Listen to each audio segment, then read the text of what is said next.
Hello students, आप सभी का स्वागत है एनालिस्ट आईएएस के यूट्यूब चैनल पे। आज की ब्रिज सीरीज में हम डिस्कस कर रहे हैं हिस्ट्री के एमसीक्यूज जो प्रीलिम्स 2020 में आए थे। So total number the questions which came were 13. So let's start. Question 1. In the context of Indian history, the Lakshmibai case of 1884 revolved around women's right to gain education, age of consent, restitution of conjugal rights. Select the correct answer using the code given below. Pause the video right now and try to answer.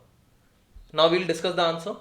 So, though Lakshmibai case became the first woman doctor to practice medicine in British India, the case was not related to the women's right to gain education. ये इससे बिल्कुल relate नहीं करता था. By elimination also you could get the answer.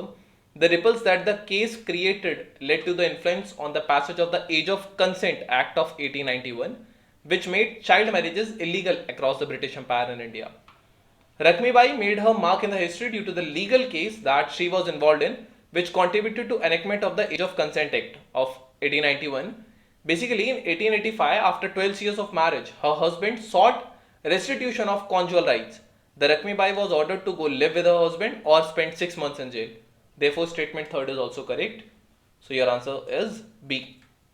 Question number 2. Indigo cultivation in India declined by the beginning of the 20th century because of peasants resistant to the oppressive conduct of planters, its unprofitability in the world market because of the new inventions, national leaders' opposition to the cultivation of indigo, D. Government control over the planters.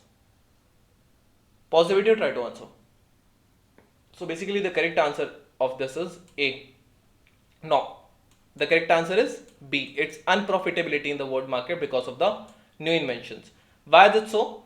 Indigo is a blue dye which comes from the indigo plant during the rule of the East India Company and later during the British Raj. It was widely grown in India and it is also known as the blue gold, which was widely traded in the European market. काफ़ी ज़्यादा requirement थी इसकी शुरुआत में European market में.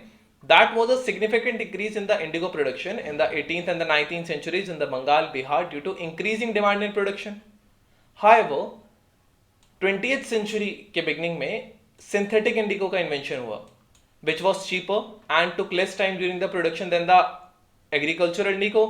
The demand of the indigo cultivation in India declined very significantly and synthetic indigo made natural indigo non-profitable for markets as well as traders. So your correct answer is B.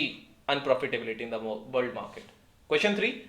Wellesley established the Fort William College at Calcutta because he was asked by the board of directors at the London to do so. He wanted to revive interest in Oriental learning in India. He wanted to provide William Carey and his associates with employment. He wanted to train British civilians for administrative purpose within India itself. Pause the video, try to answer. Now let's see the answer.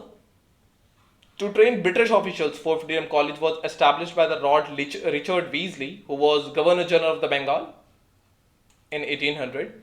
The college aimed to create civil servants who would be familiar with Indian languages, history, culture, and local laws. Alongside, they would also receive training in the Western languages and the art of the administration. Therefore, option D is correct. Question 4. With reference to the history of India, Ulgulan or the Great Tumult is the description of which of the following events? Revolt of 1857, the Mapila Rebellion of 1921, the Indigo Revolt of 1859 to 60, the Birsa Munda Revolt of 1899 to 1900. Pause the video, try to answer. Now we'll see the answer. So basically the correct answer is D, which is Birsa Munda's revolt. Birsa Munda was born in Munda tribe which inhabited the Chota Nagpur area, Bengal Presidency. He is often referred to as Dharti Abba or the Earth's father. Birsa Munda led the rebellion that came to be known as Ulgulan or the Munda Rebellion against the British government imposed feudal state system. He awakened the masses and sowed the seeds of revolt in them against the landlords as well as Britishers, and he also talked of the Satyug, in which there were no Dikus or outsiders or the Zamindars, in which everyone lived peacefully in their forests. His struggle against the exploitation and discrimination against tribals led to passing of the Chota Nagpur Tenancy Act in 1908, which restricted the passing of the land from the tribal people to the non-tribals. Therefore, D was correct. Birsa Munda some people also believed that he had powers that he could double grain by just touching them and all. So this is about him.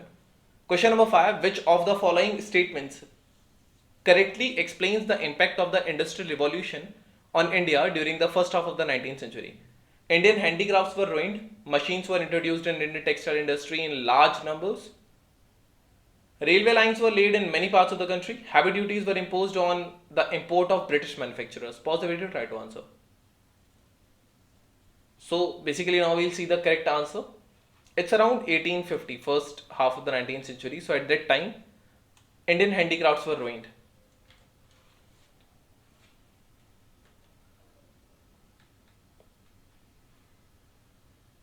Now let's see, with reference to the book Deshar Katha, written by Sakharam Ganesh Devskar during the freedom struggle, consider the following statements. It warned against the colonial state's hypnotic conquest of the mind. It inspired the performance of Swadeshi street plays and folk songs. The use of Desh by Devskar was in the specific context of the region of the Bengal. Which of the statements given is are correct? Pause the video, try to answer. Now let's see the answer. The Sakharam Ganesh Devskar, a close associate of Sri Aurobindo, published a book जिसका नाम था देशर कथा in 1904. The book described in exhaustive detail the British commercial and industrial exploitation of India. The government of Bengal banned the book in 1910 and confiscated all the copies. This book had an immense repercussion in the Bengal region, captured the mind of the young Bengal and assisted more than anything else in the preparation of the Swadeshi movement. Therefore, statement 1 and 2 are correct. In this book, he used Desh in context of the whole country. Therefore, by elimination also you could get your answer easily. You can eliminate this. So, therefore, your answer is A. The Gandhi-Inver Pact included which of the following?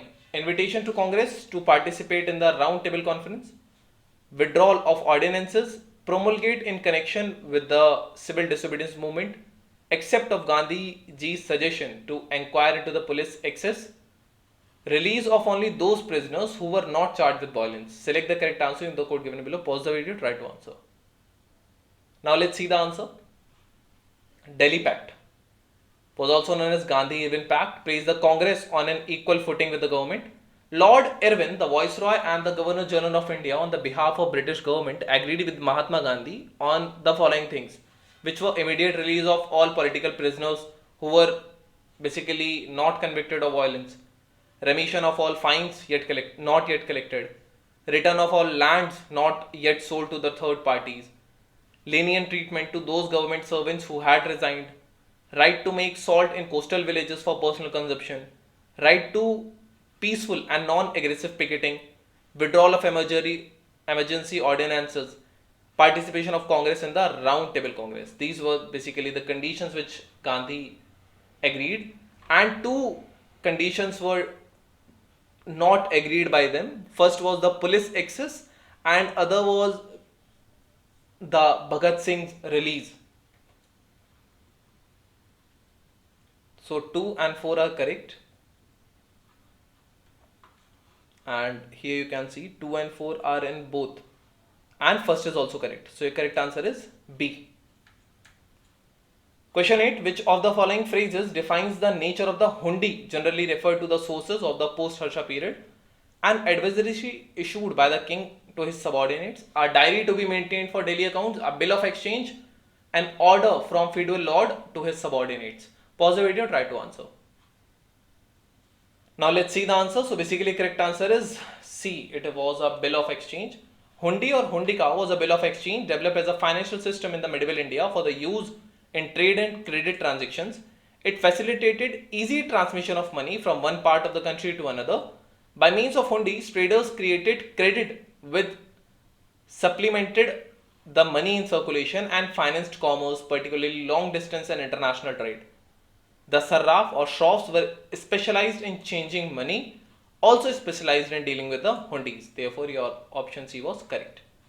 Question 9. Who among the following rulers advised his subjects through his inscription? Whosoever praises his religious sect or blames the other sects out of excessive devotion to his own sect with the view of glorifying his own sect, he rather injures his own sect very severely. Who was he? Ashok, Samudrupta, Harshvardhan, or Krishnadeva Rai? Pause the video, try to answer. So basically, correct answer of this is A. In his Edict 12, Ashoka condemns the practice of elevating one's own religion at the expense of someone else.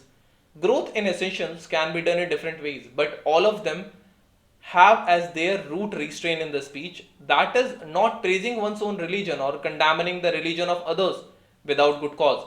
And if there is a cause of criticism, it should be done in the mild way. But it is better to honor other religions for this reason. That is what he said. Question 10. With reference to the period of the Gupta dynasty in the ancient India, the towns Ghantasala, Kadura, Chaul were well known as ports handling for foreign trade, capitals of powerful kingdoms, places of exquisite stone art and architecture, important Buddhist pilgrimage centers. Pause the video to try to answer. So basically the correct answer of this is A. These all were ports. During the ancient periods, India had trade and cultural contacts with Egypt, Rome, Greeks, Arabs, China, and almost all the southern Asian countries. And ports were Tamripti, Chaitrapur, Palru, Ghatashala, Kudra, Chaul, and all these were all also the ports of Gupta Empire. Question 11. Which of the following statements correctly explains the impact of the Industrial Revolution on India during the first half of the 19th century? Indian handicrafts were ruined. I think we have already discussed it earlier. The correct answer is A. Question 12. Consider the following events in the history of India. Rise of Parthians under the king Bhoj. Establishment of Pallava power under Mahendravarman I. Establishment of Chola power by Parantaka I. Pala dynasty founded by Gopala. You have to arrange them in the correct chronological order. Pause the video, try to answer. Now we'll see the answer. So the Pallava dynasty existed from 275 CE to 897 CE.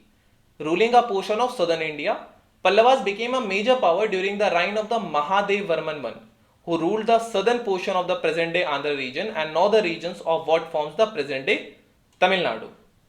The Pala dynasty reigned in Bihar and Bengal from 8th to 12th century. Its founder was Gopala, was a local chieftain who rose to the power in the mid 8th century during a period of anarchy. From the middle of the 8th century, the dominance over the Madhya Desh became the ambition of the two particular clans among the tribal people in Rajasthan known as the Gurjars and Pratihara. According to contemporary Arab account from 851 CE, Raja Mihir Bhoj, the greatest of the Pratihara kings, was among the princes of India that battled against the Arab invaders. Then the Chola Empire was founded by Vijayalaya. The reign of the Cholas began in the 9th century when they defeated the Pallavas to come into the power. The medieval period was the era of absolute power and development of the Cholas also. The Prantaka I laid the foundation of the kingdom. He took the north boundary up to the Nellore, where his advance was stopped by a defeat at the hands of the Rajputa king Krishna III. The Parantaka was more successful in the south, where he defeated both the Pandyas and the Gangas. Therefore, correct answer is C. 2, 4, 1 and 3. Last question of today's session. The Vital Vidhansak, the first monthly journal to have the untouchable people as its target audience, was published by Gopal Baba Valankar, Jyotiba Phule, Mohandas Karamchand Gandhi, Bhimrao Ranji Ambedkar. Pause the video, try to answer. Now let's see the answer. Basically the person was Gopal Baba Valankar. He was from 1840 to 1900, also known as the Gopal Krishna, was born into a family of untouchable Mahar caste in Raigad district of Maharashtra. He was the first to fight for the rights of Mahars in Maharashtra.